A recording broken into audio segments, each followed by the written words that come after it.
Welcome everyone here to the Nexus Gaming Series. I'm your host DB Smiley. Sorry for the 25-minute late start, but we are kicking off here between Skiggly's, Wiggly's, and Jailbait. And first match of Nexus Gaming Series here for Skiggly's, Wiggly's. A few people have played though before. Mosher, Smitty Werbin, Jacko Pop, all with NGS history. Cannot recall if Skig or, God, I hate saying this name, Mommy Milky's is going to be is a veteran of any kind, but I certainly am familiar with Mosher, Smitty, and Jacko Pop. Actually, briefly on a team with Mosher and Jacko Pop in another league, but played against them in Season 5 when I was on Team Brain Dead, and they were on Reborn Knights Black, and it was a good season. We had a fun, friendly competition there.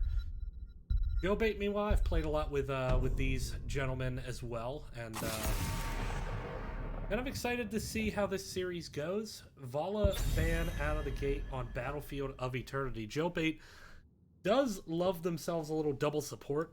They will pull that out quite a bit, and Vala is generally the best hyper carry with double support, but especially on Battlefield of Eternity, can be very, very strong.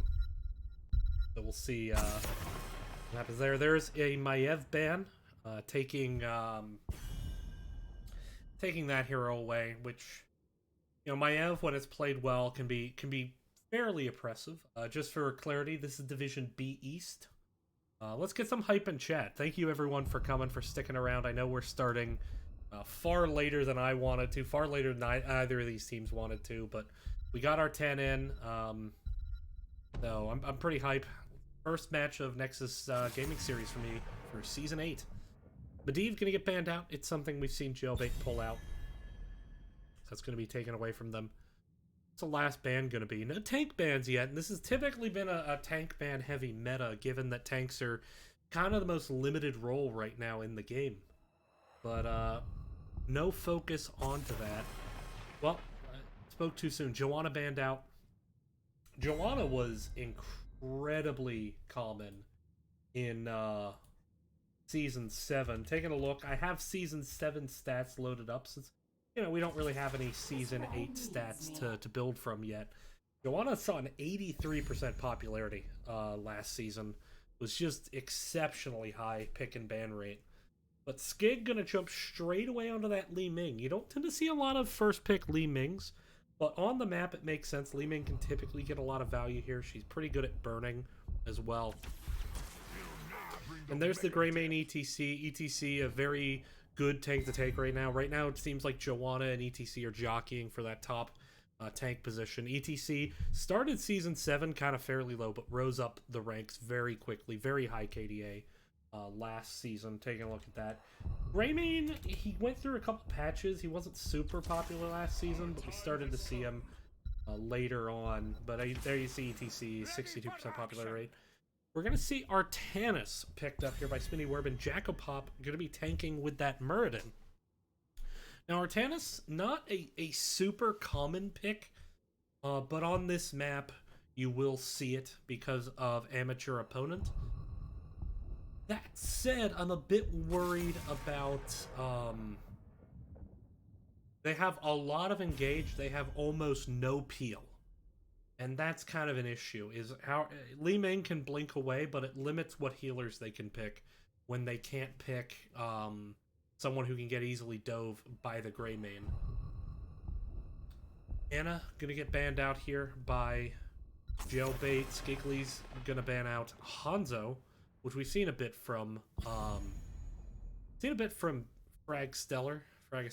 So yeah, that would be, I'd say last season we saw a bit from Fragistellar, the Hanzo. Taking a look at those stats. So you can see Fragistellar. Actually, no, we only saw it one time last season. My mistake. I thought we saw it more often, but we're going to see Fragistellar actually looking like he's swapping to heals this season. He's going to jump in onto the Stukov. And Kobo, the offlaner, is going to be grabbing Leoric. Pretty good matchup for Leoric into the Artanis, although It's a bit of a skill matchup. I liked the Stukov as a way to kind of punish Murden. If Murden overextends, you can root combo him, or you can shove him out if he manages to get onto the backline, or Flailing Swipe is pretty strong right now. There's the Sylvanas. Was wondering if we were going to see it. Sylvanas, a very strong hero. And there's Tyrande. So Tyrande, little classic Miranda combo with the Li Ming follow-up. That's old school. That's pretty 2015, 2016 in terms of meta. But, you know, on this map, it works into the Stukov, who has no cleanse, and a long to deploy burst heal. It's a good pick. And there's the Junkrat. We've seen a lot of Junkrat out of Jailbait over the years, albeit we haven't seen H2O play it. So interesting, H2O was the healer last season, now moving into that assassin role. Jailbait has been around for a long time in Nexus Gaming Series. In some form or another, they've been playing, I think, every season since Season 2. And if not every season, they've played nearly every season since Season 2 of Nexus Gaming Series. So we've seen a lot of Junkrat. They have a player who's been on their team named Junkrat, but he's not here, so it's going to be H2O picking it up. All right, so taking a look here.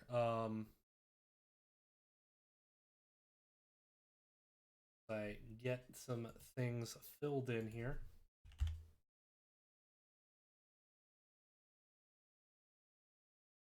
Going to hopefully jump into the game here in just a second, trying to make sure got everything set up on my end. First cast of the season, always some things to iron out. But we are ironing out, we shall.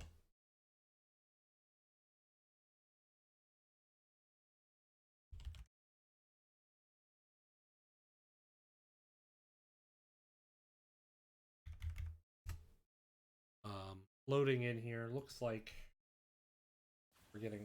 All right, we are almost into the game. Sorry about this, just taking one more second here.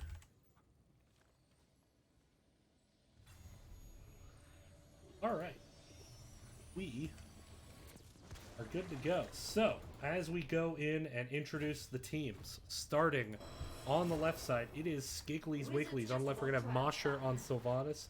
Mommy Milky's going to be on Tyrande. We're going to have Skig on Li Ming. Jackapop, we're going to have Murden. And Smitty Werbin is going to be up in the top on Artanis. And over on the right side for Jailbait, H2 on the Junkrat. Coffin on the ETC. Galaxy going to be on the Greymane. Ragisteller going to be on the Stukov.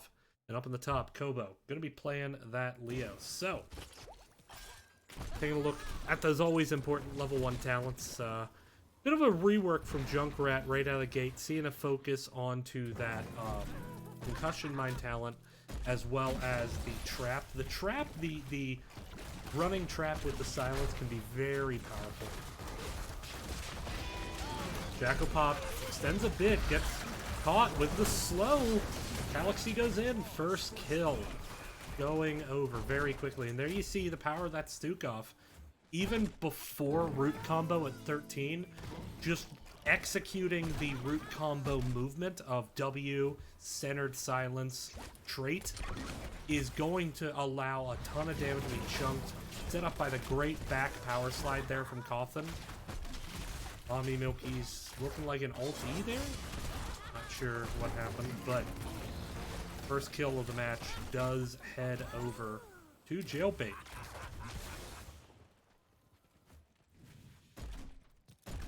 With that, up in the top, should be noting, Smitty having the tap here. Kobo in the lane. Looking down at the bottom, once again, focus coming in. Mosher gets away. Great Lunar Flare. Gonna force Coffin out. Jackopop, smelling blood, wants to go in for the ETC, but has to back up. Should note, look at these minion globes here, and actually it looks like Jailbait lost a couple there. That is the new feature on this patch. You will see them come in as Jackopop gets focused. There's the silence combo, and he goes down. Coffin low. Mosher trying to go for the kill onto Coffin. Now turns around on the Greymane, helps execute the Greymane along with the Li Ming and the Tyrande there with the auto attack damage helping out. But keep an eye on those globes. Right now it seems like Jailbait having a trouble picking those up, and that's the new way to acquire XP as of today. So it's going to be interesting to see how teams adjust as we see a fight taking place over this top camp at the moment. Thank you for the first blood emote, Majesty. Top camp gonna be grabbed by Smitty. He's gonna win the day here. Tanks dueling out in the bottom while respective bruiser camps are picked up here by both teams.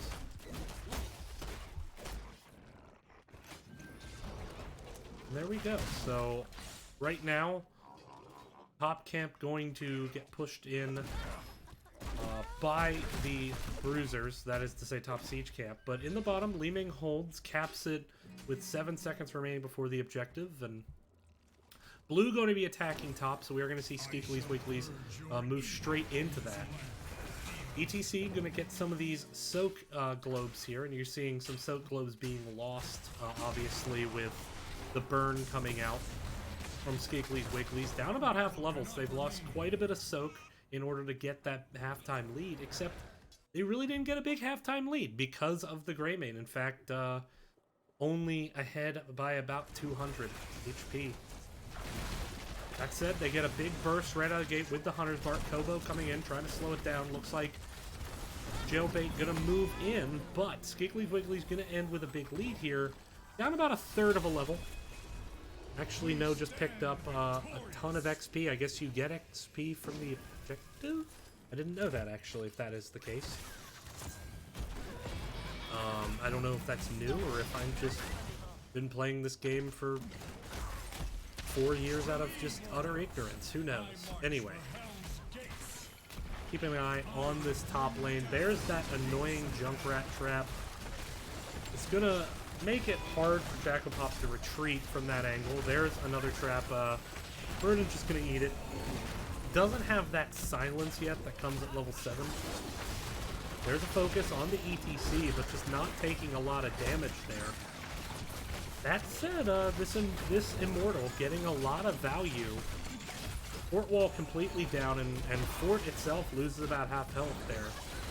As Muradin up to 9 stacks of his Stormbolt quest. Of course, getting to 25 gives that big pierce, but down here in the bottom, Smitty Werbin gets a big kill, and he is going to be able to pick up these globes as well. As my cat is meowing at me. Hi, cat.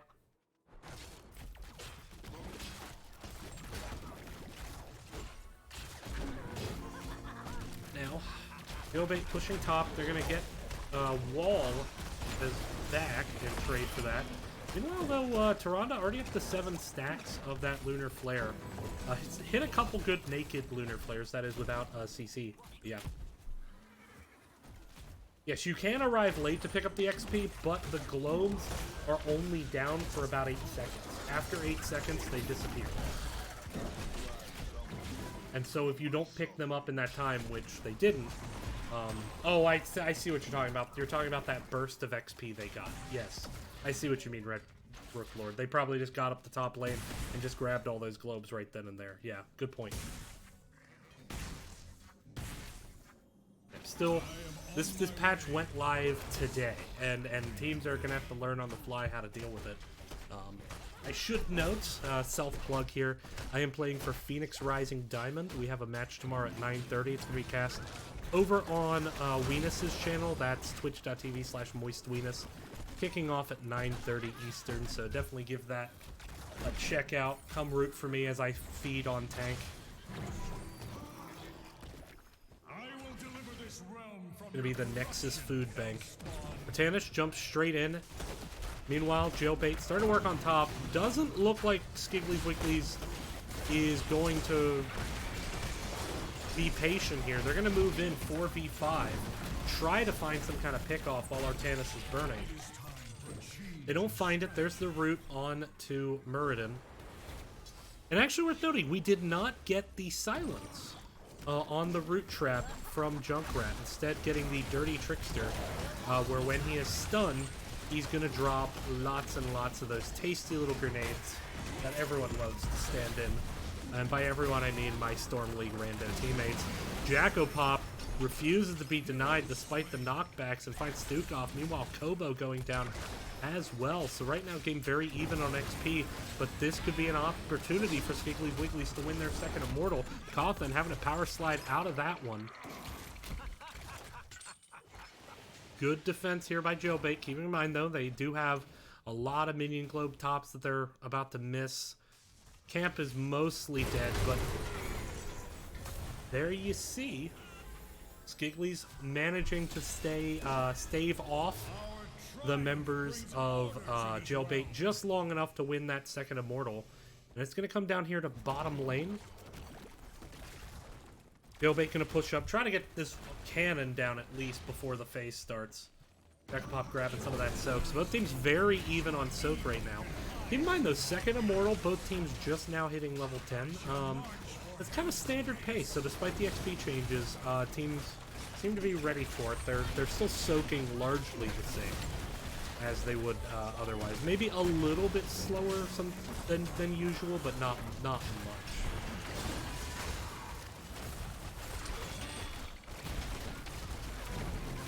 So there's where that trap can just be annoying, because you don't want to eat it close to the ETC because it's just so much setup for a Stukov route. But at the same time, like, you can't just spend the entire fight running from it. Just like your feelings, you can't run from them forever. Eventually, you're just gonna have to either bite the bullet or just walk away. And once again, we're seeing that Muradin using a Dwarf Toss just to try to get away from that. Oh, there's a big 3-man mosh, and the Wave of Force was not up to interrupt. And so that is going to translate into a kill on the Tyrande. Mosher manages to Wailing Banshees on out of there. But that was a really good mosh there by Cawthon. And the great decision to go in, recognizing Wave of Force went down. That's an ult that can be easy to miss, and especially with the short cooldown, it's one that you have to be aware of. But Cawthon pulling the trigger on that mosh with Wave of Force down, getting a lot of value here.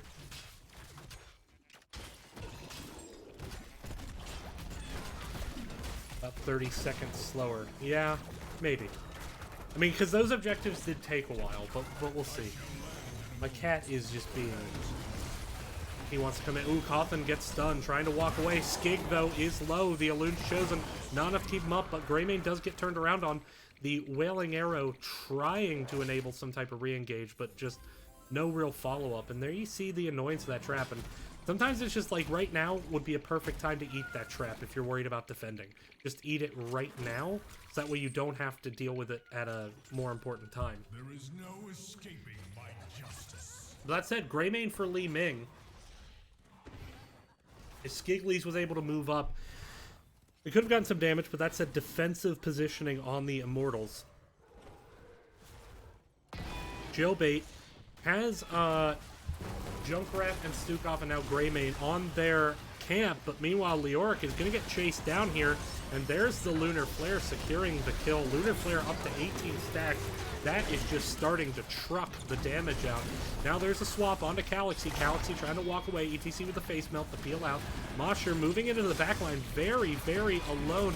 Now Mosher tries the Wailing Banshee out, but gets caught by the Junkrat trap. And now the situation is both teams kind of getting a bit low. There's a root combo onto Tyrande. Tyrande, therefore, not able to heal Smitty. Smitty going to be the next to fall.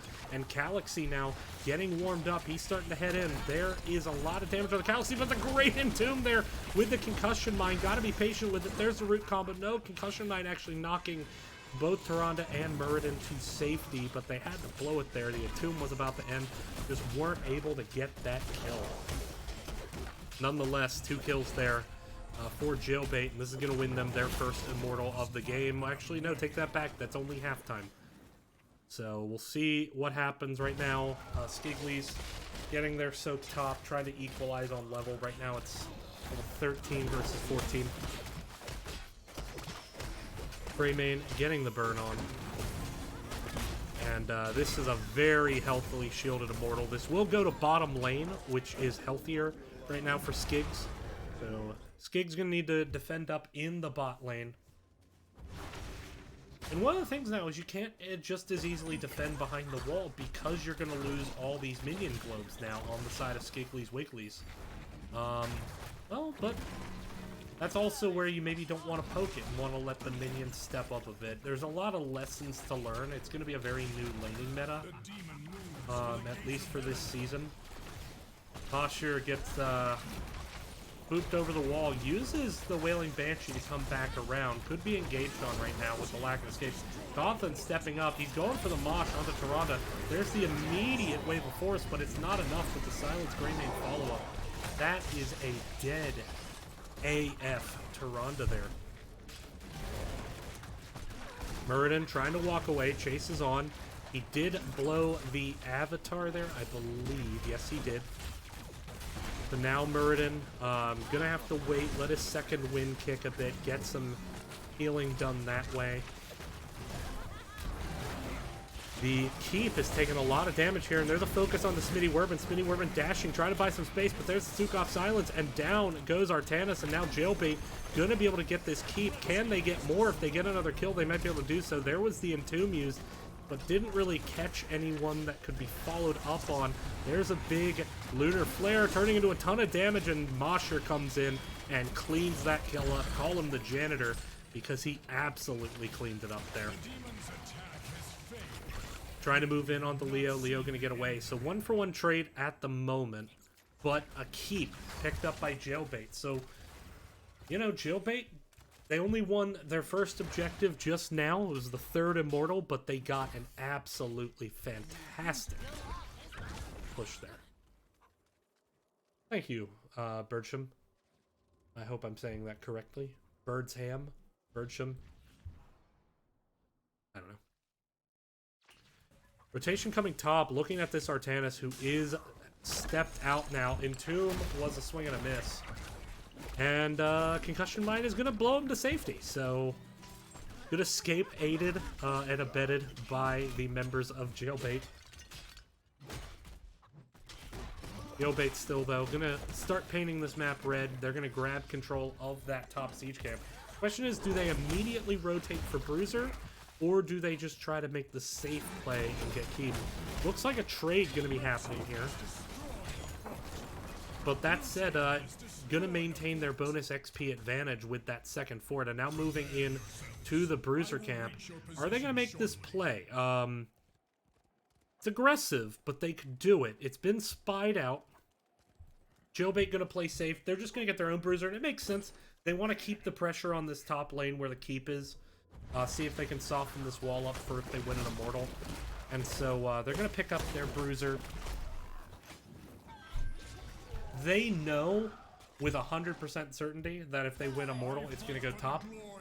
And even if Skiggs wins Immortal, it's going to go top. So there we go. Coffin trying to zone off Jackapop here. Meanwhile, Burn getting started with the amateur opponent. Jailbait with a bit of a lead at the moment. Looking about 2k.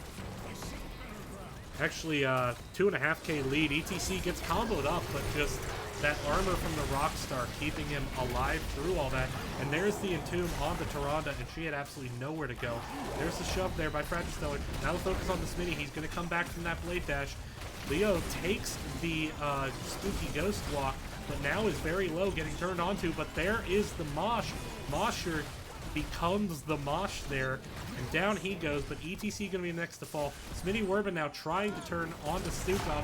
Now the Blade Dash. There's the massive shove, but Smitty Werbin with the shield is actually going to survive the wall damage at the end of that. There's a root combo onto Muradin, trying to get some damage. Kobo about half up now.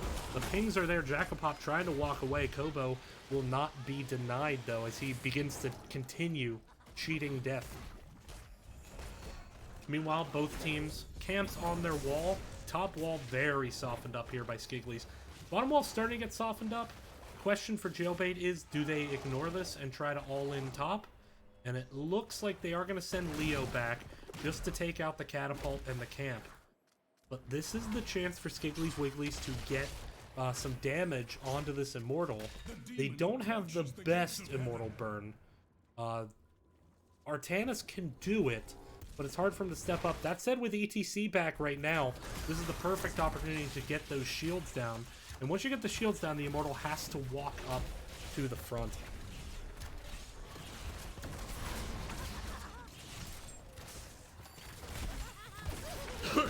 So, with the extra time, with the ETC Hearth, with the Leoric Wave Clear, they managed to chunk the Immortal very heavily. That said, Jailbait now here, root combo onto Muradin. Not really the one you want to hit, though, as he's just so much health to burn. That said, Keep goes down, and now a huge macro advantage favoring Jailbait. Skiggly's Wiggly's down about a level as well. We'll see what happens. Move straight into this top siege camp here by Jailbait. They're going to try to keep the pressure on the map. Muradin rotating through. He's going to get spotted out. There goes Stukov looking for the root combo. He was very stepped up there, but he's still surviving. Jakopop trying to get the engage onto it. Sylvanas on the flank. There's the focus on Stukov. ETC comes in with a big mosh. Gets interrupted, but Mosher is going to go down there to the go for the throat from the Greymane. Stukov, though, has traded out, so it's a healer for a damage at this point. But now Galaxy is just in a world of trouble with the positioning, trying to walk away from this. Smitty Werbin also a little bit out of position. Here comes Leoric trying to enable the re-engage despite the lack of healer. Now there's the swap. Galaxy right into the middle of the team, but he manages to slip through for the time being. There's a root onto the Artanis. Going to enable Galaxy to get the kill, but he goes down. Jakopop is so low, he's going to drop, look like to minion damage there. No, it was Junkrat damage, excuse me. And now the chase is on, and H2O is so low. Skig just trying to get the trade kill, and does get the trade kill with the Calamity, and now being able to walk away from this. Leoric is on the chase. I don't know if Skig gets out of this. He might actually, and he does. So 4 for 3, but that will prolong the game for Skiggly's Wigglies and actually give them a chance to get level 20. So Skig getting that big kill onto the Junkrat and getting away. And that getting away is the big part of it, because so long as you can soak on this map, you'll be okay. Ooh, Leoric may have overstayed his welcome. Does Mosher go for the chase? Nah, they're just going to clean their lanes up, but Catapult's starting to line up here on the bottom as this shield is dropping rapidly. There's one cat atop as well. 5 Katas on this core. There's still one top. It is focused on the core, and it has not been cleaned up yet. 83, 79, 78%. The Skiggly's Wiggly's given up a lot of core damage, and that's giving pretty much free halftime over to the members of Jailbait. It was a crazy fight that started up in the top lane just a bit ago. I'm just glad to be here for it. Halftime has not been picked up yet. At this situation, Skiggly's kind of has to fight, and they have to take the fight soon. Kaz once again mounting, but they get the kill onto ETC, and the Death Mosh, nobody hit in it because of the knockback there. Kind of knocked people with the face melt out of his own Death Mosh there. Understand the idea. The idea is trying to escape, but now this is a chance for Jailbait to get some Immortal Burn, but the thing is, with the offensive positions, they have to keep contesting, and now with Artanis back, trying to clear these catapults off the core, what was a kill is now a 4v4 situation. There's a root combo onto Tyrande. Galaxy goes in the back line. There's the Entomb with the go for the throat, takes out Tyrande, and that is a huge kill, as now Jailbait gonna have to fight without, or excuse me, Skiggly's Wiggly's gonna have to win a fight without their healer if they're going to secure this game. But this Immortal Burn is just so legitimate with Greymane. And you can see that almost 21,000 HP on the shields. It's hard to imagine this is not game for Jailbait. They are going to try to make sure their bot lane pushes out, going for that bruiser there. But now they have to defend a very, very healthy Immortal, and I would be very surprised if Jailbait has not just won themselves game 1 of the series. But it's a very back and forth game. Skiggly's Wiggly showed some good moments. But right now, Jailbait just turned on the gas post level 10, especially post level 13, and they've really made it work for them.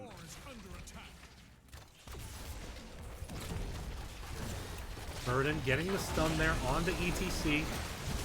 There's the Entomb onto Artanis with the Buried Alive, but he manages to escape that. This Immortal, though, on the core, and the shields are down 71% and falling. There's a Mosh just to set up a kill there from Galaxy. That's going to be a double. Sylvanas and Li Ming both down. Massive shove just to get Artanis out, but that is going to be the game. Jailbait turns it on level 13, and they don't look back. They're going to take map number 1, and Jailbait always a good team on that map. They've always been pretty good on Battlefield of Eternity. It's been a favorite of theirs to pick. We did not see it banned out by Skiggly's Wiggly, so we're going to get set up for map number 2. Stay tuned. Thank you all for watching. Thank you all for sticking around through the break. You got rewarded with a really good game. Hopefully we'll get 2 more. We'll be right back.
Welcome back, everyone, to the Nexus Gaming Series. Your host, DB Smiley, bringing you some Season 8 action for the first time here on this December 3rd, year of our Lord 2019. Season 8 is upon us. The Nexus Gaming Series started yesterday, but today, gonna set a big tone for Season 8 as we are seeing the effects of the Globe patch, the XP Globe. We will not see Deathwing here in the Nexus for another 2 weeks. Round 3 will be the first round that Deathwing is pickable. I believe it might be round 4. I can't remember if they changed it to week 3 or week 4. Either way, I don't suspect we'll see a lot of Deathwing in NGS right out of the gate. I feel right now he feels a bit undertuned, but we'll see. No Moss on the Stukov, no Moss Fragistellar, no Moss. Root combos were really good. I'm kind of known as something of a Stukov one trick, even though I haven't really played a lot of Stukov in the last year and a half. And I felt his root combos were exceptionally good. I thought he had really good patience with when to blow his combo. He got a lot of value off it most of the time.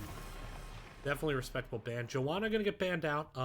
We did see the Joanna ban from Jailbait last game. So Jailbait not changing their bans. Skiggly's sticking with the Medivh ban, but now banning out the Stukov. And there's the ETC. So ETC being the contested hero here. Jailbait, Cawthon got some really good moshes off with it.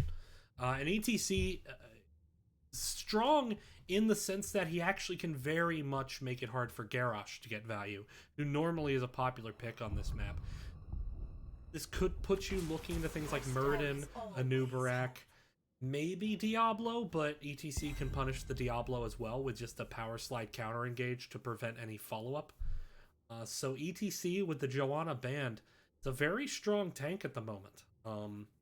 As we see straight into that Vala Ariel. We saw Vala get banned out by Skiggly's Wiggly's last game, not wanting to let through that double support that we know Jailbait plays, and now we're seeing H2O move on to the Ariel off the Junkrat, so I suspect we will see that double support here. Is it going to be the Uther? That's something that Jailbait likes to run a lot. We'll see. Sylvanas. Lily going to be the pick for the blinds. I tend to really not like Lily.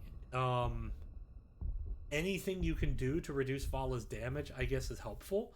Especially if you go into something like a Cassia, which I believe Mosher plays. Or Smitty. I think either of them can play that hero. I think I've played with Mosher where he's played Cassia before. That could be an option. Kael'thas getting banned out here. Not wanting that zoning that Kael'thas brings. He can blow up Vala.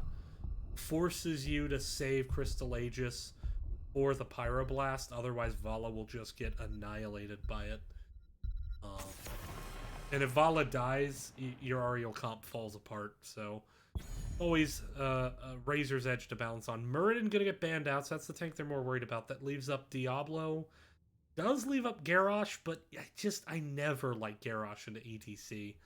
Anubarak is an option. You could always just cocoon Lily when she's 1,000 cups. We'll see what happens here. Both these teams, I've played significant games with 9 players in this game. Skig is the only one I've not played significant numbers of games with. Excuse me, Mommy Milkies I've not played with either. So 8 people in this I've played significant numbers of games with. I know their hero pools fairly well, but I'm seeing them stretch a bit as now I'm seeing Kobo jump onto the Tassadar. We're seeing Cawthon jump onto the Anubarak as I expected. I think Anub is the right choice here, especially with the double support. That armor can get a lot of value. There you see the Varian Greymane, and I suspect this will be a taunt Varian. Could be Colossus Smash, but I think it's going to be a taunt Varian. I think the buffs that taunt Varian saw a bit ago make him a very viable solo laner. He does a lot of damage even in taunt form now with the Q build. But you're going to get the Blaze. So there's a lot of protection. There's the Anubarak. Blaze has great peel, great counter engage, as well as just great engage. Follow up onto the Anubarak. Obviously, it comes down to what Fragistellar is going to do on that Vala, and I hope I'm pronouncing correctly. And I say that saying, oh, I played a lot of games with these guys. I don't know how to pronounce his fucking name. I always just called him Frag. So, obviously, anytime you see this kind of comp, this is what you're going to look at, and that's the Vala player. See what happens. I'm excited for this game. I like the makeup of the comp that Skiggly's Wigglies has put together. It's just a matter of execution into the double support. You need to execute well. Pardon me. Caster sneeze. Always a fun time here, and it's especially the lead up to the sneeze is where it just can be very, very intense. Sylvanas saw a lot of play last season. Seeing it again here. Give me just 1 second as I'm still getting things together here on my end. Sorry, I apologize. Should have done this during draft. Out of my rhythms at the moment. Interesting though the role swaps. The battle begins. Give me just in 1 second. 5, 4, 3, 2. All right. Sorry. I know the game is starting, and here we go. We're gonna move into it. Sorry for the delayed switch over, but let's go ahead and introduce the teams. On the left, Mosher going to be on Greymane, and Mommy Milky's on the Lily. Skig going to be on Sylvanas, Jacopop on the ETC, Smitty Werbin on the Varian. It is Skiggly's Wigglies looking to take us to a game 3. Need to win this map here. Jailbait looking for the domination, trying to close out the series. Cawthon going to be the very lonely beetle in the mid lane. Down in the bottom, we're going to see the combination of Kobo, Fragistellar, and H2O on this triple terror that is Vala, Ariel, Tassadar. And up in the top, it's going to be Galaxy role swapping over to the Blaze from that Greymane we saw last time. So moving now into that soul lane. Here comes a hard rotation, 4 down, ETC looking for the Peace Slide, finds Ariel. Ariel getting separated out with the face melt. There's the slow from Kobo to help peel out. Now Fragistellar trying to give plenty of hope over to H2O. Anubarak rotating down. Already getting a lot of action here at level 1. It's going to enable Blaze, though, to do this double soak dance, but double soaking is questionable now. Can you do it as readily when you have to actually stay and make sure all the minions get killed? Ooh, there is a swing and a miss there from Galaxy. Skig gonna punish with a ton of damage, as well as walks him against Globe, but meanwhile, down in the bottom, ETC, who is solo defending this bottom, does drop, and that's going to be a couple Globes missed there. But that's going to be a slight XP lead right out of the gate for Jailbait, as well as already this bottom tower going down. So that's going to pay dividends, especially if Jailbait can win the first Tricklock Protector. They could get bottom fort. Normally you'd expect them to go top. I expect them to do the same, but they are setting up themselves a win condition already on that third Tricklock Protector, which is typically where the game ends. So any pressure you can get in the bottom lane is going to pay dividends here. And Anubarak doing a good job getting that soak. You need to be in just shy of vision range to get those globes. ETC power slides on in onto Fragistellar. Gonna get turned around with a lot of damage, as well as the Lily, who's just not able to heal that at this point in the game. Level 4s are here. Still no level 4 talents picked. We did get the taunt variant with the Q build, as expected. But now Smitty is all alone, and look at this level of aggression from Jailbait, as Smitty just gonna parry away that damage, though. A lot of damage coming out.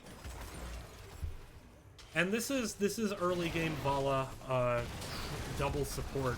It's just gonna push in the lane, and really it's just about limiting your losses at this stage of the game and getting to the point where you can punish that Vala and blow her up quickly, which will especially come once Go for the Throat is available at level 10. The taunt being available helps. We do see Varian now onto the point. Cawthon just going to try to defend it with those beetles. Here comes Kobo now. A little bit of a miss burrow charge there by Cawthon. Not able to get the stun onto the Greymane. Meanwhile, Sylvanas pushing top. Seems fairly even on XP, but Skig is going to miss that globe, and that's an adjustment you got to make. If you're not going to be able to kill, if you're not going to be able to pick up the globe, there's no benefit to killing the minion. Thank you, Murda, for the raid 17. Thank you, Murda RG. Big game here coming on in Division B East. There is the power slide. Vala getting separated, but the taunt didn't land. There comes a big burrow charge with the jet charge to get 3 stun. Jackopop now very low. Jackopop with the slow from the Tassadar beam, but the tickle beam not going to do enough to get damage. Frag not able to get the damage there onto ETC, so for the time being, it is going to be Jailbait still controlling this point. Level 7 is here as we continue to see this globe change in play. It's still not entirely clear how it's affecting the game. But that said, Vala a little bit ISO'd. Skig on the backline trying to go for Vala. ETC power slides in now. Galaxy a bit separated, but so is ETC. Smitty stepping up. Galaxy is low. Looks like for the time being the upper hand's there. There's the jet charge, but Galaxy misses, gets no stun, and that's going to turn into 2 kills with the taunt. No, but the turnaround kill there, and Fragistellar's popping off now. 3v3 on the point. Smitty does not sell out for the Vala kill. Calthon's still on the point, trying to go for that Lily. Lily does go down, but Sylvanas now trying to trade. Sylvanas gets the kill. There's the taunt. Varian's going to secure it, and it's going to be Skiggly's Wigglies winning an absolute bloodbath on this point. This hollowed ground, this point A on Volskaya, has been consecrated by their blood for your entertainment. You people are so filthy to watch this. How dare you? Well, we had over 50 viewers for a second, but apparently like, wow, that guy's voice is annoying, and they dropped. Either way, thank you again, Murda, once again for the raid as we jump into the Division B East matchup here. Skiggly's Wigglies, a team with some NGS veterans, but still a new team versus Jailbait, one of the longer running teams in the Nexus Gaming series. Jackopop power slides in now. Turnaround is there. Smitty looking for the taunt opportunity. There, Galaxy goes in. He's going to get turned around on with the taunt. He is still alive for the time being, but for how long? Heal does not manage to come in. There's a big power slide. Hits 3 members, but it is Anubrak still somehow getting out. Mosher now getting turned around on by Fragistellar, but the Triglav Protector does go the way of Skiggly's despite the death of ETC there. Managed to get the kill onto Blaze, but let's see what they can do with this. At this point, Fragistellar taking a lot of damage. What is happening? A lot of death. A glorious, glorious, destructive array of mess making. Triglav gonna push top, gonna get some wall damage here, but you can see the Vala absolutely trucking into it, and there is no chance that well is going down, as already this Triglav is down to 15% and falling, and you're gonna effectively have 25 fewer seconds. There's the stage dive moving in. It is stage dive, trying to focus onto the Vala. Taunt tries to come in, but dimensional shift going to save Tassadar for now, but meanwhile Blaze pushing in the bottom, starting to get this damage, so we are going to see, looks like a play for this support camp here by Skiggly's Wigglies. 6 to 6 kills, and we are 7 minutes into the game, folks. This is Volskaya at its bloody finest. Anubrak tries to go in. I like the thought process there, Kofton, but no one can like those results. Kofton, I guess, tried to just quickly go in, dive, and steal the heal camp and just drop it, but didn't manage to get the click off, had to be Aegis, and still dropping all the same. Blaze getting good value onto this bottom, opening up a win condition for Jailbait, if they can win that third Triglav Protector. But that said now, Skiggly's with a chance to grab a lot of camp control, and they are up by about a level despite losing that bottom soak to the Blaze because of soak elsewhere on the map, as well as the camp kill and the kill onto the Anubrak. So good start here for Skiggly's Wigglies in their comeback tour, as they need to win this game to take us to a game 3. This was Jailbait's map, I should remind you.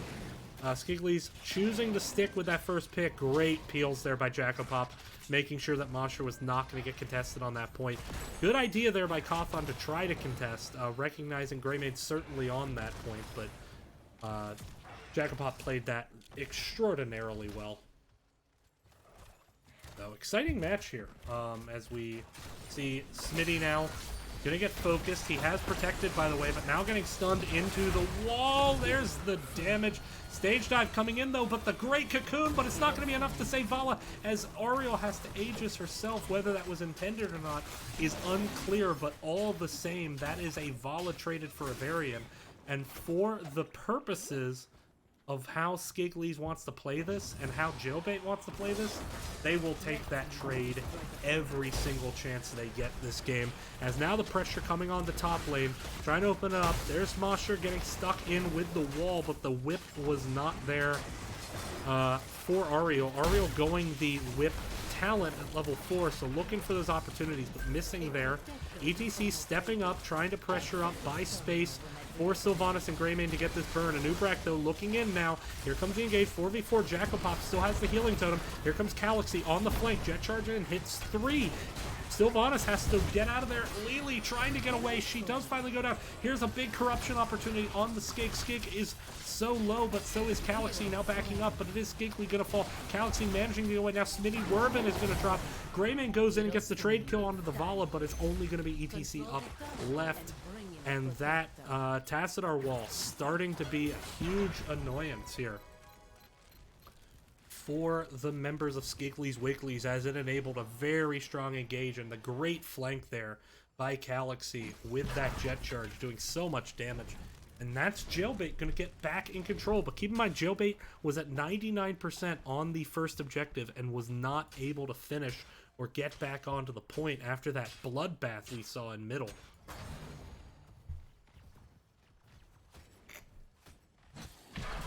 Here we go. Anub just sitting on the point, getting channel progress, 60% and counting. All the members of Skiggly's Wiggly starting to rotate up. They do not have time to take this camp. They are going to have to step up now. Anubrak on the point, going to be able to stun his way out. Burrow charges there. Power Slide was missed by Jacopop, so he is vulnerable for the time being.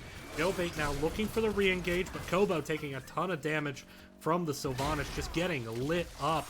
There is the cocoon onto Varian, trying to look for the engage now. Jet charge was very awkwardly missed. Not exactly sure what happened there.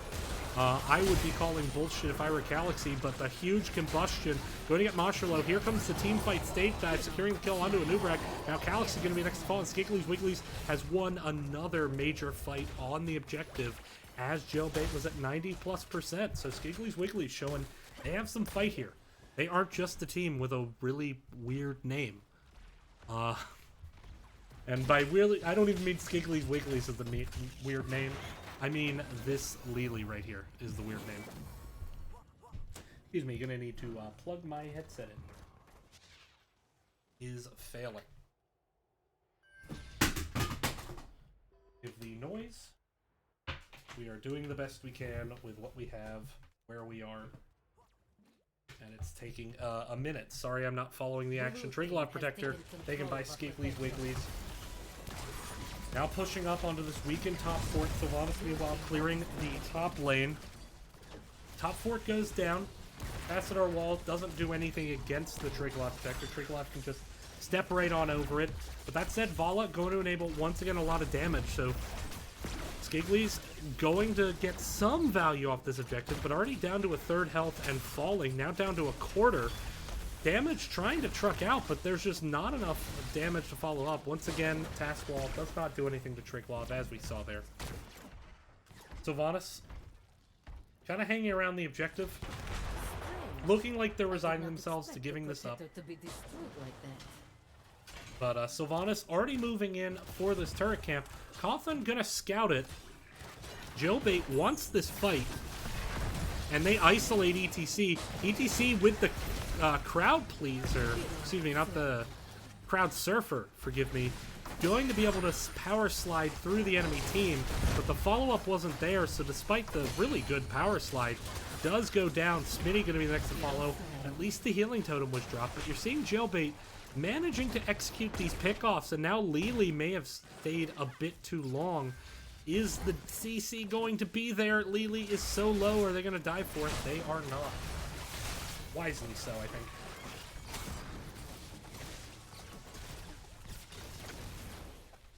So we are seeing now Jailbait push up onto this keep here. Sylvanas trucking out a lot of damage. Turret there as well. There's the stun. Cleanse comes in from the Lily to make sure Sylvanas doesn't get laid into there. Meanwhile, Blaze soaking away, but top lane going to be pushed up. Blaze is going to grab that. Even on XP here. ETC going to grab, though, a lot of XP globes here in the middle. You're going to see that go up. Blaze grabbing plenty of XP globes up in the top. Turret going to be grabbed by the Dastardly Trio. The Terrific Trio. The Tantalizing Trio. The Terrific Trio. The Traumatizing Trio. Alright, whatever. I'm done trying.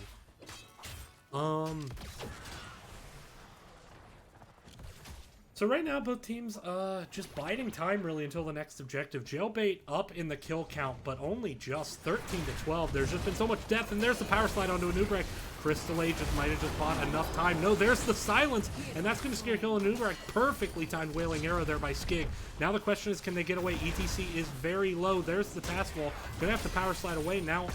Vinny Werbin trying to walk away. Oh, the combustion, though, is going to hit no one and nothing. And there's the turnaround taunt on Avala, and down she goes despite the task wall. Now Masher on the chase. This is the chance they need. Galaxy, he's going to get focused. He is very hard to kill with that 20 armor, but he's not hard enough to kill. And that is a triple. Ooh, baby. Or Skiggly's Wigglies, who are now going to push up and take this bottom fort. There's still a well in the bottom lane. Ooh, there's a awkward stunning angle. Nice indie game you got there. You got stunned against the top of the wall. Doesn't make sense to me, but whatever. I mean, I'm saying you should have been stunned against the wall, just not the top. But the healer camp going to get picked up here. That's a huge tool for this coming fight. Greymane is going to grab a turret as well, and then probably come down and pick up these globes here. But Akata starting to chunk into the keep. Gonna do a fair amount of damage.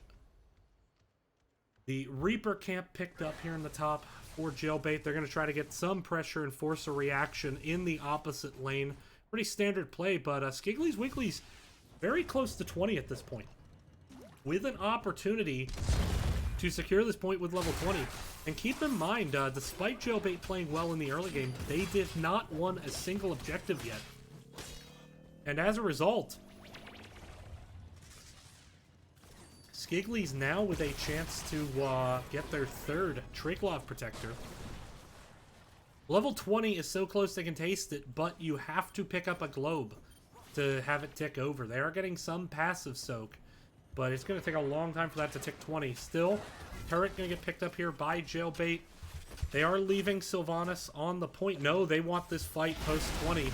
There is a great disengage. Both the force wall and the lingering spines there. Not the lingering spines, the impaling spines, but the lingering spikes, lingering barbs, slowing down any attempt at an engage. And mid-fort going to be picked up here by Jailbait, just trying to open up whatever they can here, trying to find level 20. That said, 85% and counting, so Jailbait is just going to have to resign themselves to defending this post-20 Triglav Protector. No choice at this point. They are close to picking up 20, but they're not going to pick it up passively. Because remember, even if this fort goes down top, the fort itself does not give XP. Only the structures around it, that is, the gate, does. There is a heavy focus on the Varian with the force wall. He is getting comboed, but there you just see the impossible to killness of the Varian. Now Greymane getting cocooned, trying to disengage, but it's a Nubu's gonna drop, but there's a big combustion. Protected, by the way, though, is actually gonna mitigate out that damage. And the dot does not go on when protected, by the way, hits. I did not know that. Now Varian looking for the engage. He has to be careful, but down goes Tassadar there to the Lily, and now Fragstellar's gonna go down. and this could be Skiggly Wiggly's walking away with this game now. The Striglot Protector is low. Sylvanas also low. Going to have to Hearth potentially. Lily will come out of the Striglot Protector. Should have 1,000 Cups available as well as the Healing Totem. There it is, making sure that Skig can step up. Healing Totem available to make a play onto the core. Vala is down for 42, so this should absolutely be the game now. It's going to take an absolutely miraculous defense from Jailbait, and I just don't think they have the tools for it. And there's the problem with the Vala Hyper Carry comp. The second Vala drops, your team fight is over, and there you see Galaxy just trying to buy some degree of time. But Vala won't be up for another 25, and I don't think the core will be alive that long. That said, the focus now onto Skig. There comes the damage. Skig is going to drop. This core is still at 40%. Monster is going to be the next to fall. Jacopop alone on the core with Lily down. Smitty going to drop as well. This core is down to 30%, but now Vala has a chance to come alive here. ETC not going to give this one up. Lily, though, has abandoned, and so the core stays alive. Wow, great defense there, and it all got procced off by a great combo onto the Sylvanas by Kotha, knowing the right target and getting the Cocoon onto Lily. Cocoon was not broken at all. Lily having to walk away from that fight, leaving ETC alone on the core, but the shields are going to regen, and now it's a situation where Jailbait, they want to try to do something with this. They can't go keep just because of the size of the map. There's actually a fairly large map left to right when you get down to it. So instead, they're just going to try to paint all these camps red and grab the tools with them, a couple of turrets, and a healer. Oh, wow, that was almost game, but Jailbait manages to stay alive. We'll see if they can finally win an objective. If they do, I mean, next objective certainly wins game, you would imagine. But we'll see. Gonna take this top fort, just try to get some degree of catapult pressure. But speaking of catapult pressure, 2 catapults now about to wail down the top wall for Jailbait, as well as a lot of regen globes being lost. Ooh, excuse me, caster, T-Taurus in chat. There is a Cocoon, but here comes a huge combustion. That's a 5-man combustion, and this is the chance that Jailbait needs. There is the CC combo with the Death Mosh. Could enable at least an escape with only ETC dying, but still is a 5v4 situation. The objective won't be up for another 30 seconds, but that could be what Jailbait needs. They're going to just start pushing down this top wall, and they want to go for the game, I think, while the ETC is down. They do have the Vala who can burn quite effectively. Greymane has Hearth. He's now coming in. There's going to be 4 defending against 5. But it's going to need a pickoff onto the Vala, or at least just enough damage to make them think twice and walk away. Jailbait getting the wall. They're going to walk away, play for the objective. Access terminal online. They can get Secure it to activate the about protector. 50% before ETC comes up, maybe up to... I'll probably get about 40% before ETC. Actually, now down to about 30% before ETC is up. They'll have about 30%. ETC has to walk over. Maybe count that as another 20%. They'll be at about 50% defending. Looks like we have some backdoor. The minion wave is going to spy this. Here come the Hearths. 5-man Hearth. They are going to go for this. They are not retreating. Here comes the stage dive as well from the ETC as he comes alive. So they are going for this, trying to just buy some space for the Greymane. There's the combustion, but there's Cocoon onto the Greymane. The 1,000 Cups is going to get interrupted. Core's down to 10%. Greymane's going to come back alive in just a second. Variant ETC still healthy, and the backdoor succeeds. Skiggly's Wigglies goes backdoor, and it works. So, guys, I am happy to say our first match we're casting of Season 8 goes to 3 games, and that's what we all wanted, as we're going to see Skiggly's Wigglies drop one up here in the win columns. Take a look at those post-game stats that we all love so much. Didn't really focus last time, but we saw just a ton of healing out of Stukov. Healing pretty even at this point, I would say. But when you look at the damage, Vala trucks out a ton of damage. Kind of unmatched by the Sylvanas, but when it came down to it, the big kills came in at the right time for Skiggly's Wigglies. And so, despite the kill count, it is going to be Skiggly's Wigglies notching win number 2, and we're going to see what happens here in game number 3. We'll be right back. Thank you for watching, everyone. Stay tuned.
Welcome back to this final game on the Nexus Gaming Series.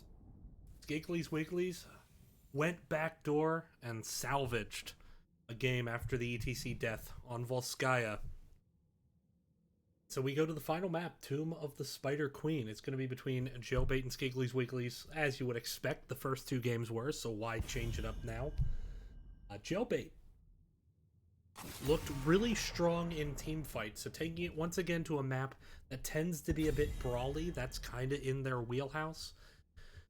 We'll see how the draft goes. We've continued to see the Medivh ban. So far from Jailbait, we've seen an emphasis on banning out Maiev and Joanna. And given the map, I don't actually expect that to change. That said, based on how these drafts have gone, I would expect that ETC would be snap picked by Skiggly's Wigglies if the Joanna ban comes through. The question then becomes, if you ban Joanna and you know they get ETC, do you ban Joanna? I don't know. It's gonna be interesting to see.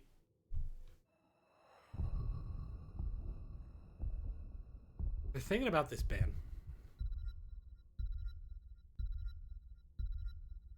I will say I'm disgusted to have casted a game with a Lily Victor. The Joanna does get banned out, so I would expect a quick ETC pick. Although Sylvanas has been a high pick priority, I think ETC's been first pick in both games. No, he wasn't first pick game 1. But he was picked pretty early in game 1. First pick game 1 was the Vala. Bring the mega death. There's the ETC. Do we see that triple support, or excuse me, triple trio of terror that's terrific and tantalizing come in once again with the Vala Ariel and the Tassadar? It's available. It's pretty good on the map.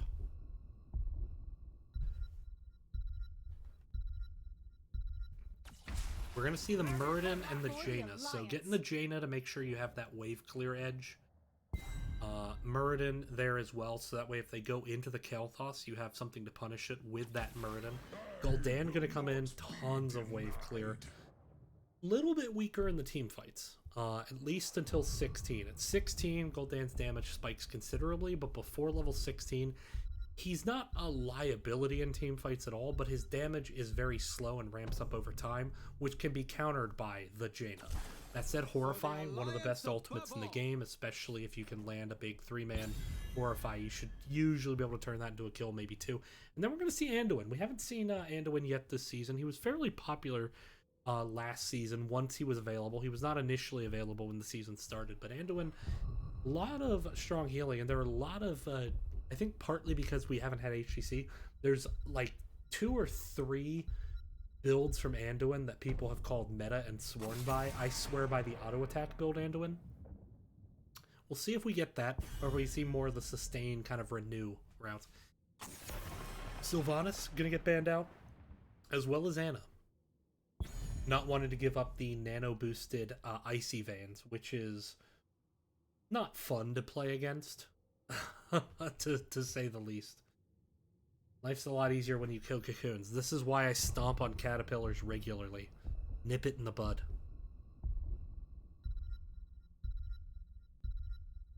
Two picks to come here for Jailbait. They do like Junkrat a bit on this map. We're going to see Deckard and Leoric. Leoric is the solo laner. Deckard, a lot of CC follow-up. If Muradin lands a Stormbolt, you get the Sapphire Root combo follow-up with the Ring of Frost. Motherfucker's gonna drop, right? Let's acknowledge that. Anduin gonna have to use the cleanse for that. That said, against the Jaina, something I actually like from Anduin a lot of the time is Protected by the Way. And in fact, the only interrupt for Protected by the Way so far is the Muradin Stormbolt, which is a tool that will typically be used on Engage. So without any other interrupts, I think Salvation is actually the play at the moment from Anduin. We're going to see Malthael. So that does indicate to me that if they do go Light Balm, it will be Mosher on the Malthael taking that. We're going to see Skig on the Rainer. So a lot of team fight damage, but the key is going to be this Gul'dan wave clear versus his Jaina wave clear. And there's the Zul Jin. So there are no interrupts for Protected by the Way other than Stormbolt. And, well, Sleep, I guess. Deckard Sleep, Deckard Lornado. Into Jaina, into the way that they're going to fight, I think I like Protected by the Way. That is the Salvation. I think I like that. You can completely neuter the damage of Ring of Frost. We'll see what happens. I'm interested. There's a lot of valid ultimate choices on both teams. Mosh is obviously going to be played from Jaggerpop. There's just not a lot of interrupts on the other team. Again, same issue as with Salvation. I'm interested to see this. I will say, I think I like Skiggly's draft a lot better. On paper, but that said, the scaling from Jailbait's draft is massive. Now, you can snowball this map. You absolutely can. So Skiggly's wants to try to snowball this map. There's going to kind of be a lull, I think. Between like level like 13 and 16 where it'll be fairly even. 16 to 20, give it to Skiggly's. Post 20, anytime you have the Leoric and the Zul'jin, give it to Jailbait. So we'll see what happens here. As we jump into the match. This will be the final game of the night, whether you like it or not, chat. So give it up for both these teams. They've put on a hell of a show. Let's hope for the same in map number 3 as we jump into it.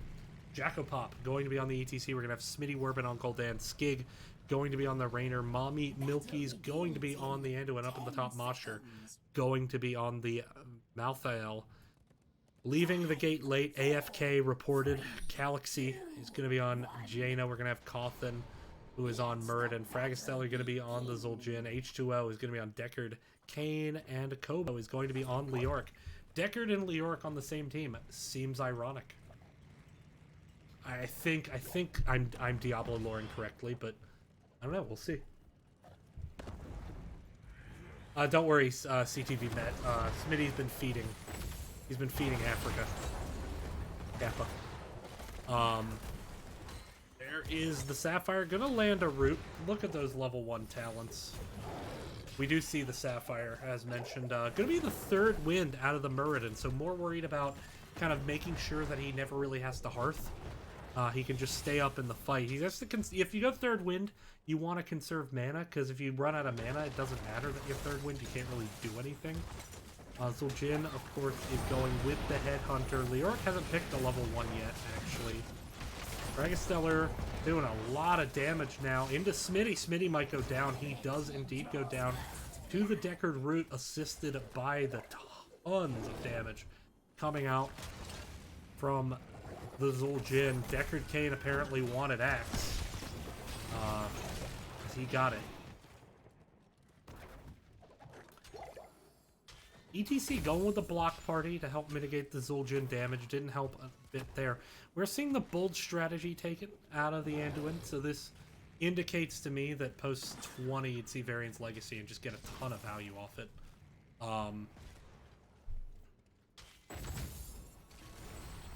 This is, I mean, the reason I love auto attack build Anduin is if the game gets to 20, it's a joke at that point once you get Varian's Legacy. But meanwhile, Mosher doing well into Kobo, as you'd expect this early. Interesting to see how this globe game plays out. Right now, Bruiser Camp already being picked up here by Jailbait. Jaina getting the soak, but she has to step up aggressively because of those region globes and the gems. Now Galaxy is dead. She is dead as fuck at that point.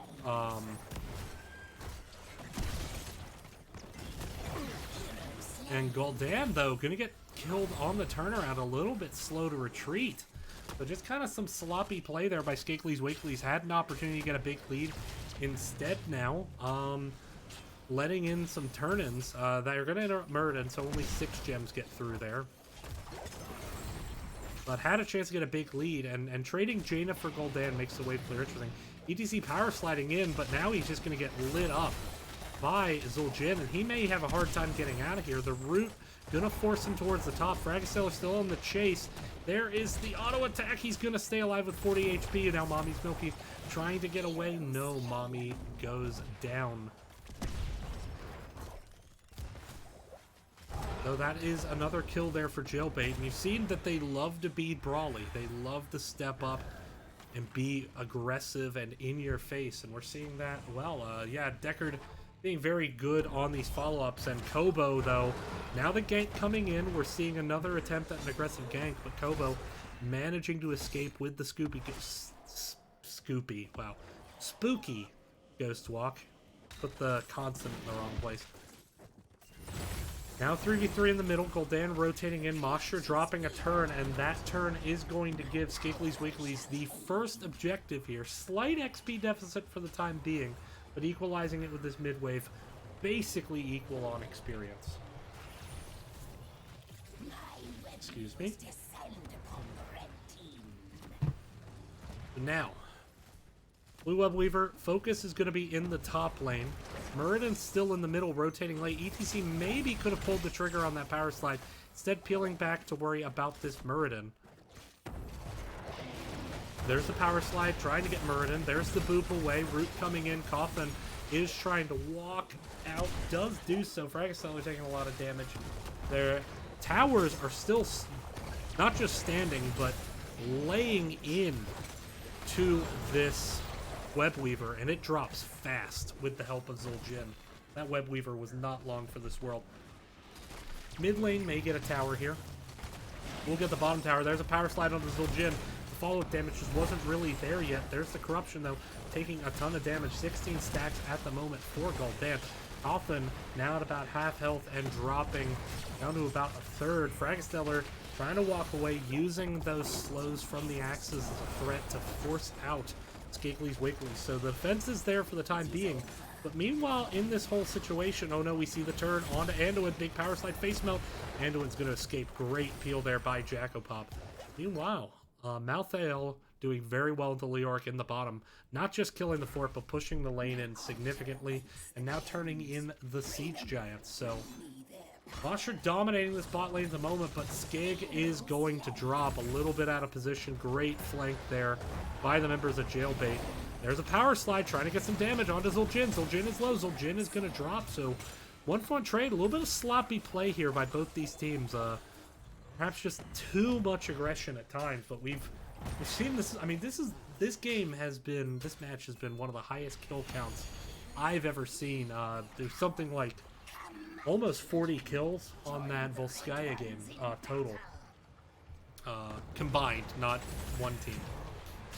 Web Weaver's getting turned in here by Jailbait, but bottom lane is just not going to get any value as it stands. So let's see how Jailbait wants to play this. Are they going to rotate up the top? There are a lot of globes that they're going to miss here. Jaina cleared the wave, but didn't get the globes. And again, I think we're just seeing teams maybe not used to this new way of collecting XP. Or maybe just too afraid to step up, and that could reduce the amount that you're going to see these kind of wave clear mages, especially in the solo lane where they can't step up to get those XP globes. They're coming in with the root. Looks like the focus is going to be here on the mid lane for the time being. Top already cleared up. Mosh here trying to run away, does manage to escape. Little tens are here. It is sleepy time. Haymaker, Taz Dingo, Entomb, and Ring of Frost. On the other side, ETC has picked Mosh. It is the Salvation. Called it. Last Rites, Horrify, and Rainer's Raiders. So we are getting protected, by the way, out of Anduin. And as I said, a lack of interrupts, especially with the Ring of Frost on the other side and the Taz Dingo, make protected, by the way, very attractive options. So right now, neither team with an immediate turn-in ready. We are seeing Jailbait a bit closer. Galaxy going to try to drop 14 in here. Doesn't look like interrupt's going to come in. Don't want to sell out too hard for it, especially into that Zul'jin. Oh, but there's the power slide protected. The sleepy time comes out. There's the Taz Dingo. Protected, by the way, is going to neuter the Ring of Frost. There's a Mosh trying to secure the kill onto the Muradin, and it will. Good, protected by the Anduin there. Entomb comes in, but there's just no chance for a follow-up at the moment. And so Skiggly's Wiggly's with a chance to now get that turn in, as actually they... Last Rites is going to almost kill Kobo, but stack denied there by the last second heal on the Deckard. But there's a power slide on the Fragstellar, and Zul'jin goes down. Skiggly's Wiggly's getting the Horrify. Leoric not dead this time, and that is 27 gems lost.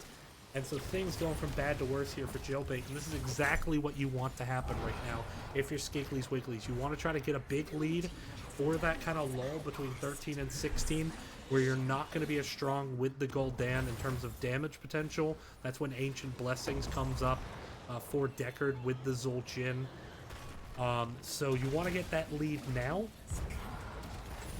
And from there, try to find level 16 and get that spike. Ooh, there is the focus on to Rainer, but Rainer going to get peeled out by a power slide. Jacopop paying for the sins of Skig here, and down he goes, and there's the sleepy time enabling the Entomb. Here comes the Ring of Frost, protected, by the way, just going to keep Gul'dan alive for the time being, but the question is, will he be able to get out, and the answer is no. Mommy Milky's gonna go down as well, too. They're trying to keep alive for the time being, but that was a huge turnaround for Jailbait that's gonna significantly limit this Web Weaver phase. You see that mid fort going to survive, top fort going to survive, bottom keep wall barely taking any damage. So best case scenario for Jailbait, they almost completely neuter that Web Weaver phase.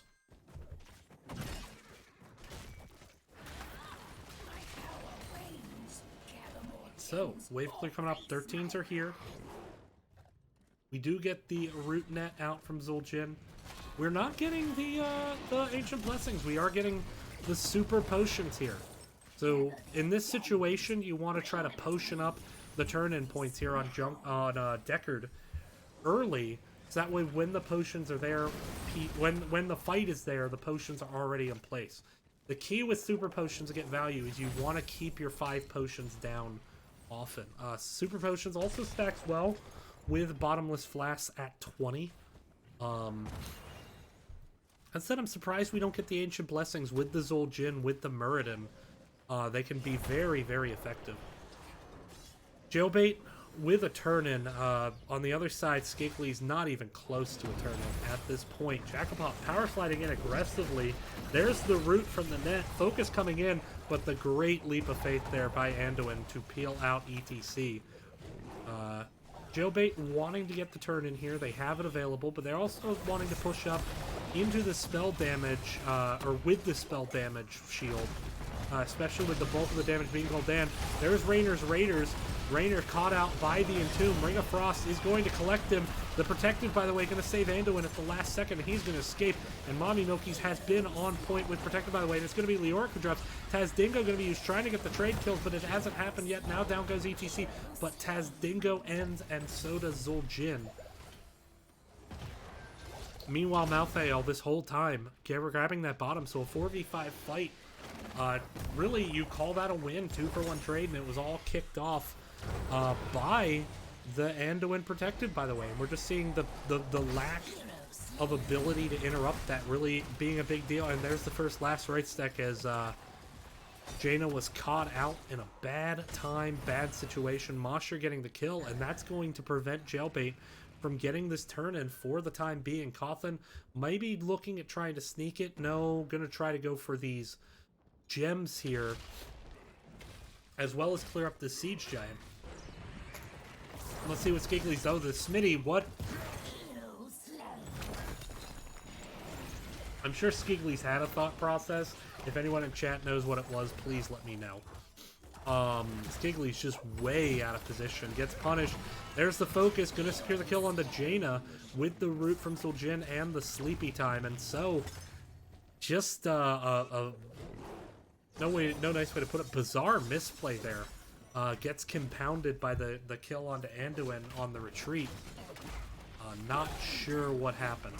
But that is going to be a Web Weaver phase for Jailbait, and they have a potential to get a lot of value with this, with the 16 advantage, and with the death for Anduin at the moment. So hyper defense can't really come in. Looks like Jailbait wants to focus their energy up onto this top lane. Pardon me.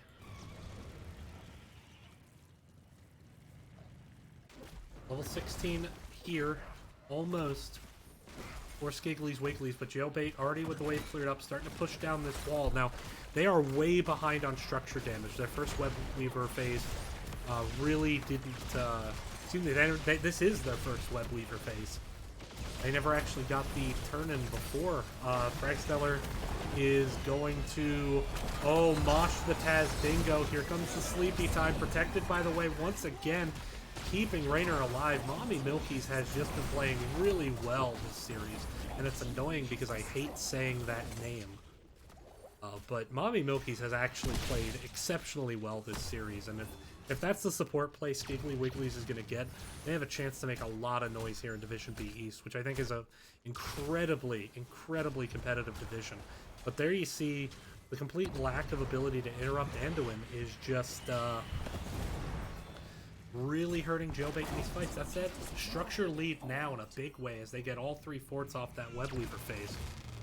Now what's Skiggly Wiggly's going to do to respond? Zul'jin was down. already close to a turn-in on the side of Jailbait.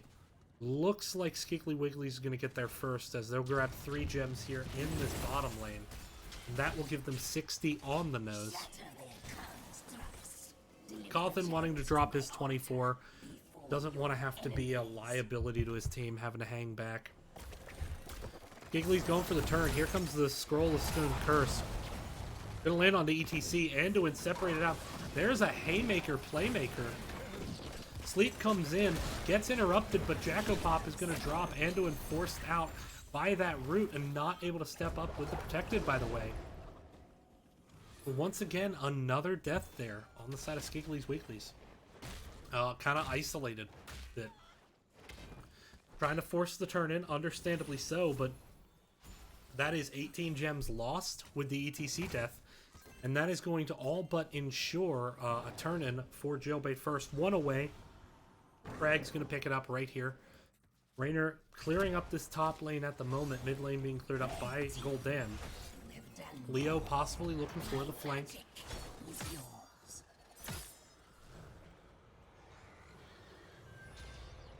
Let's see. Bruiser picked up. They're going to push mid with this spell shield into the Gul'dan.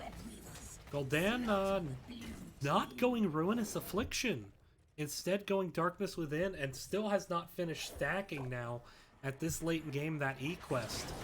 And that's a big detriment to the damage that you would expect to see from Skiggly's Wigglies at this point. The Hyperion going to come out to try to zone off this mid lane. Here comes the root. Doesn't collect anyone. Good piece slide away there by Jacko-Pop. They are going to clear this up. The spell shield is up for the time being. Going to drop the poison damage. There it goes. But now an immediate rotation to bottom with this half-health Web Weaver pushing in. Root there, not going to collect anyone. Having to take the mana tap for the spell power. There's the Entomb, unstoppable. Here comes the Sleepy Time. Barely misses the Anduin. My goodness, Anduin was almost in that Sleepy Time. That would have actually interrupted it, but still the turnaround kills Jailbait. Steps up and just ends the game. No, Fragstellar may drop. Does he have the Taz Dinko? He does not. So they may still be alive, but that was a fantastic Ring of Frost. The Blizzard there doing a ton of damage. Zul'jin just chunking out damage. No, with Smitty Worming down, that is game. They can absolutely end the game at this point. Raynor, the lone defender. They don't have the most core damage in the world, though. But we're not going to see Malthael up for another 20 seconds. And Raynor just kind of stuck top. Now going to rotate down.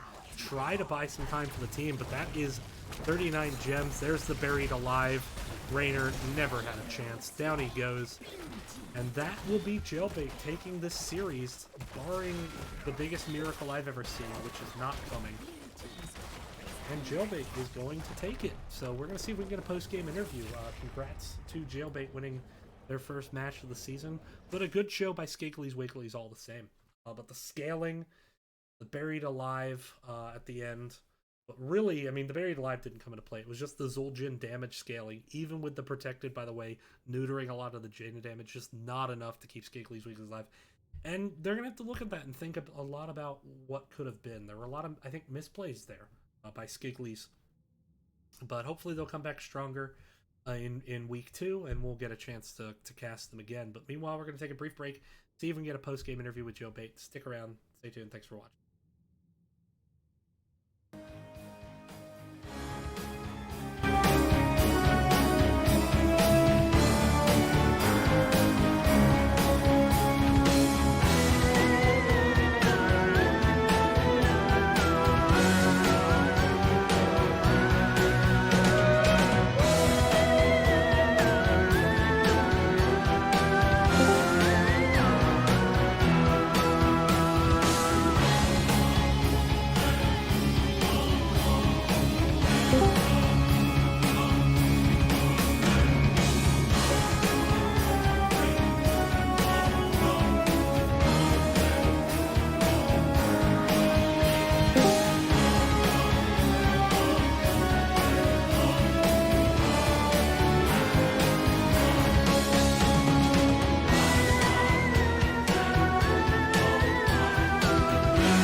Welcome back, everyone. The Nexus Gaming Series, DB Smiley here, just brought you a best of 3 map that lived up to the billing. Went 3 maps between Jailbait and Skiggly's Wigglies, and Jailbait looked dominant after the midway point in Game 1.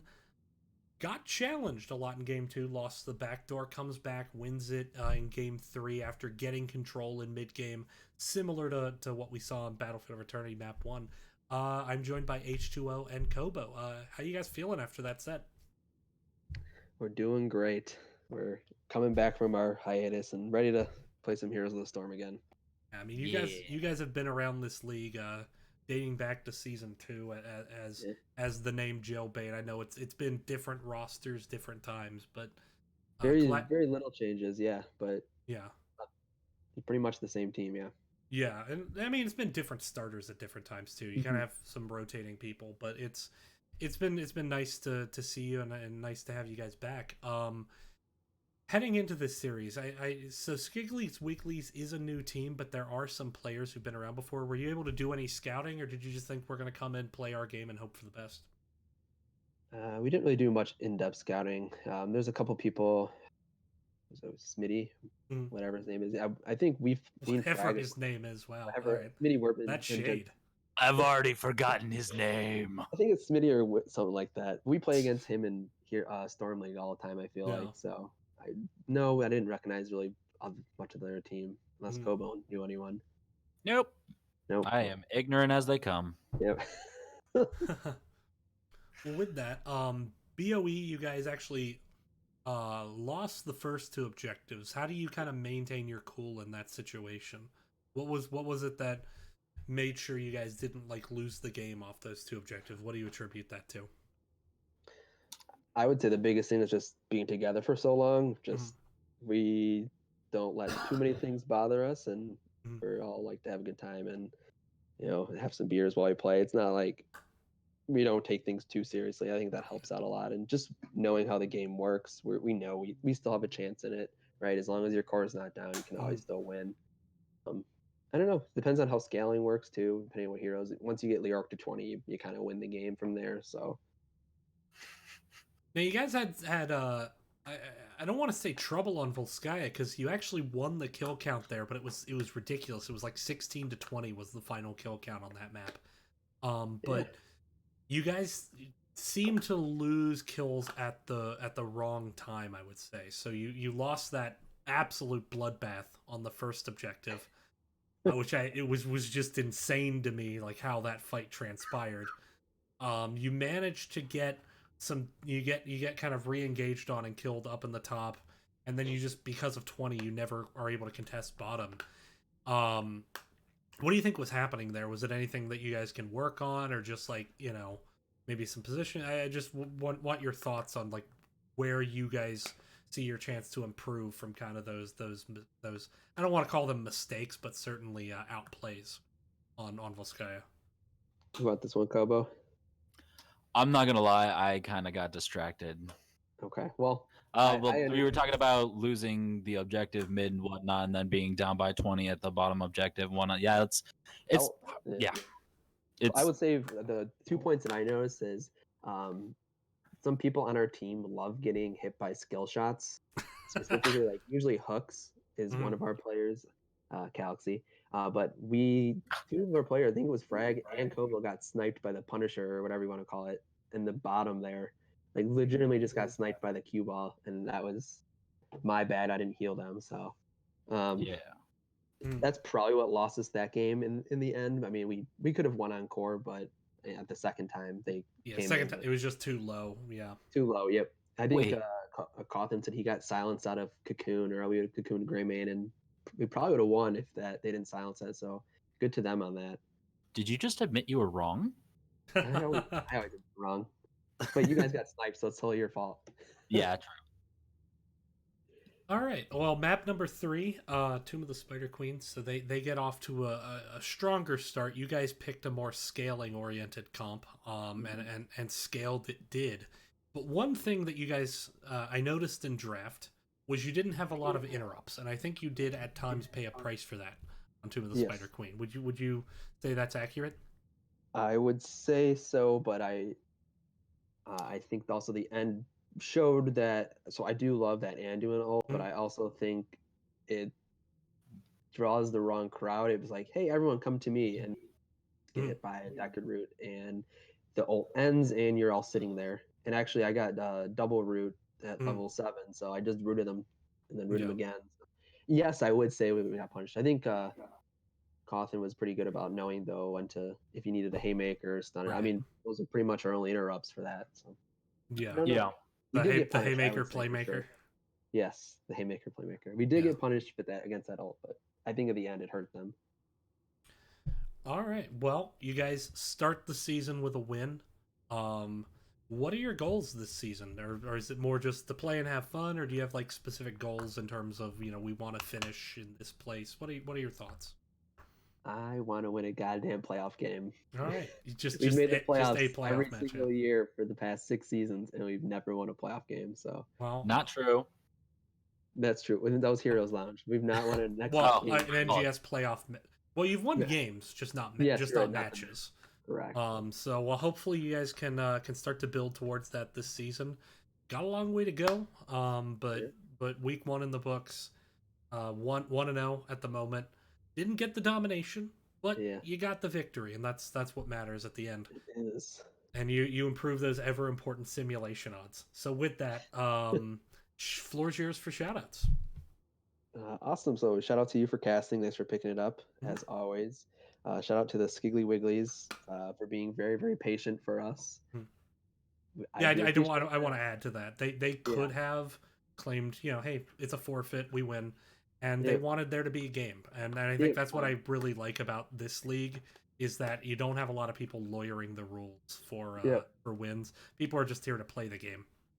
Yeah, and people understand when Blizzard update servers are slower than even our mostly. There are some teams, but no, they're good people, and I've played with a lot of them before. They're good people. Mm-hmm. Like I said, that awesome. Thanks to them for doing that. It was a fun matches, and hope to see them in the playoffs. Kobo, you got anything? I mean, that's exactly what I was going to say. Thank you for casting. Thank you to them for being absolutely patient with. God, I even did speed tests in the middle of the download. The download was going at 70 kilobytes a second. I was just like, are you joking me? Why is it doing this? Thanks, Blizzard. But no, like, shout out to them for being awesome and patient and working with that. All right. Well, with that, everyone, we're going to bring this cast to a close, but I'm going to kick it over to Crooked Smile, who is currently casting some more Nexus Gaming Series action. So definitely give him a watch. Big match between Phoenix Rising Onyx. A lot of guys I used to play with there, and Team Training Wheels. So check it out. Thanks, everyone, for watching, and take care.